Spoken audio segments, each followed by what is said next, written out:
The question is, if you get a cloth dripping wet without gravity and you wring it out, what's going to happen? What will happen to a wrung out cloth? So, and I had to use equipment that was here on board the space station. We may have the coolest washcloths ever here on the space station. I'm going to show you. Here's one of our washcloths. And it's compacted. It's put down into this little tiny hockey puck so that it saves space. But when you open up a hockey puck and you pull out your washcloth, this is the one I'm going to use for the experiment today. And so when you open up your hockey puck and turn it into a washcloth, it was compressed in a great big vise somewhere. Okay, so here's my washcloth, like a magic trick. And now I'm going to get this soaking wet, and then we're going to see what will happen when we wring it out.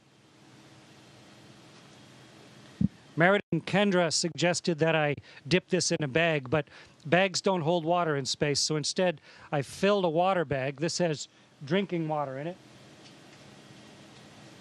And I'm going to squirt a bunch of water into this washcloth.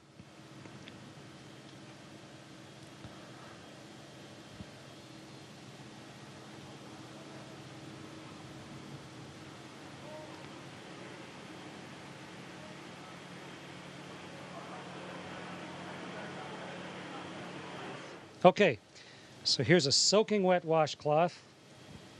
Get the microphone so you can hear me while I'm talking. And now let's start wringing it out. It's really wet.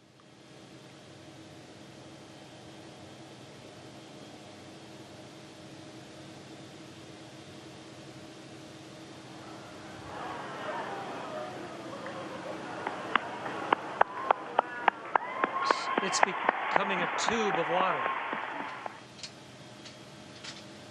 The water's all over my hands, in fact. It wrings out of the cloth into my hands. And if I let go of the cloth carefully, the water sort of has it stick to my hand. Okay, so the experiment worked beautifully. And the answer to the question is the water squeezes out of the cloth, and then because of the surface tension of the water, it actually runs along the surface of the cloth and then up into my hand, almost like you had Jell-O on your hands or gel on your hand, and it'll just stay there. Wonderful moisturizer on my hands. And the cloth doesn't really unravel itself. It just stays there floating like a dog's chew toy, soaking wet. Great experiment, worked perfectly. Meredith and Kendra, congratulations. Great idea.